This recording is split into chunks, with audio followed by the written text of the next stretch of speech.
अब तक आपने सुना कि बर्टी की बातों से चंदर के मन में जो उथल पुथल मची हुई थी, उसके बाद वो बिनती से बातें करके उसे कहीं ना कहीं शांत करने की कोशिश में था। लेकिन बिनती की बातों ने चंदर के मन को और व्याकुल कर दिया। अब आगे की कहानी सुनिए। जीवन की समस्याओं के अंतर्विरोध में जब आदमी दोनों पक्षों को समझ लेता है, तब उसके मन में एक ठहराव आ जाता है। वो भावना से ऊपर उठकर स्वच्छ बौद्धिक धरातल पर जिंदगी को समझने की कोशिश करने लगता है। चंदर अब भावना से हटकर जिंदगी को समझने की कोशिश कर रहा था। वो भावना से डरता था। भावना के तूफान में इतनी ठोकरें खाकर अब उसने बुद्धि की शरण ली थी और एक पलायनवादी की तरह भावना से भागकर बुद्धि की एकांगिता में छिप गया था। कभी भावुकता से नफरत करता था, अब वो भावना से ही नफरत करने लगा था। इस नफरत का भोग सुधा और बिनती दोनों को ही भुगतना पड़ा। सुधा को उसने एक भी खत नहीं लिखा और बिनती से एक भी दिन ठीक से बातें नहीं की। जब भावना और सौंदर्य के उपासक को बुद्धि और वास्तविकता की ठेस लगती है, तब वो सहसा कटुता और व्यंग से उबल उठता है। इस वक्त चंदर का मन भी कुछ ऐसा ही हो गया था। जाने कितने जहरीले कांटे उसकी वाणी में उगाए थे, जिन्हें वो कभी भी किसी को चुभाने से बाज नहीं आता था। एक निर्मम निरपेक्षता से वो अपने जीवन की सीमा में आने वाले हर व्यक्ति को कटुता के जहर से अभिषिक्त करता चलता था। सुधा को कुछ नहीं लिख सकता था। पम्मी यहाँ थी नहीं, ले देकर बच्ची बिनती, जिसे इन जहरीले वाणों का शिकार होना पड़ रहा था। सितंबर बीत रहा था। वो गांव जाने की तैयारी कर रही थी। डॉक्टर साहब ने दिसंबर तक छुट्टी ली थी। अब वो भी गांव जाने वाले थे। शादी के महीने भर पहले से उनका जाना तय था। चंदर खुश नहीं था, नाराज नहीं था।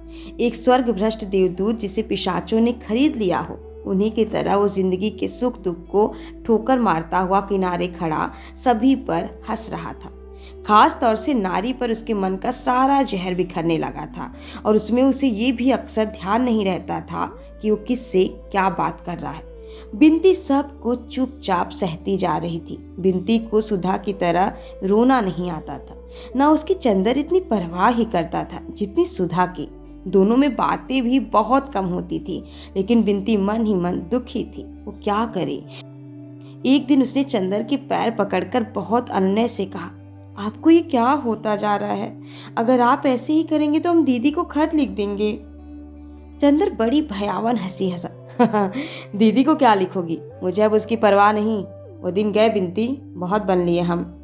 हाँ चंदर बाबू, आप लड़की होते तो समझते। सब समझता हूँ मैं। कैसा दोहरा नाटक खेलती हैं लड़कियां, इधर अपराध करना, उधर मुखबिरी करना। बिनती चुप हो गई। एक दिन जब चंदर कॉलेज से आया तो उसके सिर में दर्द हो रहा था। वो आकर चुपचाप लेट गया। बिनती ने आकर पूछा तो बोला, क्यों क्यों बताऊं कि क्या है? तुम मिटा दोगी? बिनती ने चंदर के सिर पर हाथ रखकर कहा, चंदर तुम्हें क्या होता जा रहा है? देखो कैसी हड्डियां निकल आई हैं इधर। इस तरह अपने को मिटाने से क्या फायदा? मिटाने से? चंदर उठकर बैठ गया। मैं मिटाऊंगा अपने को लड़कियों के लिए? छी, तुम लोग अपने को समझते क्या हो? क्या है तुम लोगों में सिवाय एक नशीली मांसलता के? इसके लिए मैं अपने आप को मिटाऊंगा? बिनती ने फिर चंदर को लिटा दिया। इस तरह अपने को धोखा देने से क्या फायदा चंदर बाबू? मैं जानती हूँ दीदी के ना होने से आपकी जिंदगी में कितना बड़ा अभाव है, लेकिन दीदी के ना होने पर क्या क्या मतलब है तुम्हारा? मेरा मतलब आप खूब समझते हैं। मैं जानती हूँ दीदी होती तो आप इस तरह ना मिटाते अपने आप को। मैं जानती हूँ दीदी के लिए आपके मन में क्या था। बिनती ने सिर में तेल डालते हुए कहा, दीदी के लिए क्या था? चंदर हंसा बड़ी विचित्र सी। दीदी के लिए मेरे मन में एक आदर्शवादी भावुकता थी जो अधकचरे मन की उपज थी। एक ऐसी भावना थी जिसके औचित्य पर ही मुझे विश्वास नहीं। वो एक सनक थी। सनक? बिनती थोड़ी देर चुप, सिर में तेल डालते हुए ठोकती हुई बोली, अपनी सांसों से बनाई दी मूर्ति पर इस तरह लात तो ना मारिए, आपको शोभा नहीं देता। बिनती की आंख में आंसू आ गए। कितनी अभागी हैं दीदी। चंदर एक टक बिनती की ओर देखता रहा, फिर बोला, मैं अब पागल हो जाऊंगा बिनती। मैं आपको पागल नहीं होने दूंगी। मैं आपको छोड़कर नहीं जाऊंगी। मुझे छोड़कर नहीं जाओगी? चंदर फिर हंसा। जाइए आप, अब आप श्रीमती बिनती होने वाली हैं। आपका ब्याह होगा। मैं पागल हो रहा हूँ, इससे क्या हुआ? इन सब बातों से दुनिया नहीं रुकती, शहनाइयाँ नहीं बंद होती, बंधनवार नहीं तोड़े जाते। मैं नहीं जाऊंगी। चंदर, अभी तुम मुझे जानते नहीं हो। तुम्हारी इतनी ताड़ना और व्यंग सहकर भी मैं तुम्हारे पास रही। अब दुनिया भर की लांछना और व्यंग सहकर तुम्हारे पास रह सकती हूँ। बिंती ने तीखे स्वर में कहा। क्यों? तुम्हारे रहने से क्या होगा? तुम सुधा नहीं हो। तुम सुधा नहीं हो सकती। जो सुधा है मेरी जिंदगी में, वो कोई नहीं हो सकता, समझी? और मुझ पर एहसान मत बताओ।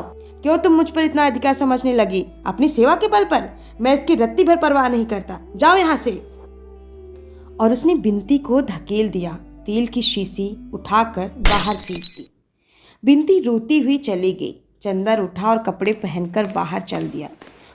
ये लड़कियां समझती हैं एहसान कर रही हैं मुझ पर।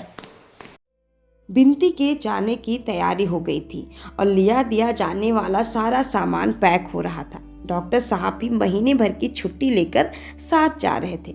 उस दिन की घटना के बाद फिर बिंती चंदर से बिल्कुल ही नहीं बोली। चंदर भी कभी नहीं बोला। ये लोग कार पर जाने वाले थे। सारा सामान पीछे आगे लादा जाने लगा। डॉक्टर साहब कार लेकर बाजार गए थे। चंदर उनका होल्डॉल संभाल रहा था। बिंती आई और बोली, मैं आपसे बातें कर सकती हूँ?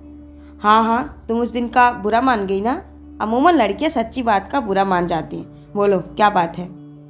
चंदर ने इस तरह कहा जैसे कुछ हुआ ही ना हो। बिंती की आंखों में आंसू थे। चंदर, आज मैं जा रही हूँ। हाँ, ये तो मालूम है। उसी का इंतजाम कर रहा हूँ। पता नहीं मैंने क्या अपराध किया चंदर कि तुम्हारा स्नेह खो बैठी। ऐसा ही था चंदर, तो आते ही आते इतना स्नेह तुमने दिया ही क्यों? मैं तुमसे कभी भी दीदी का स्थान नहीं मांग रही थी। तुमने मुझे गलत क्यों समझा?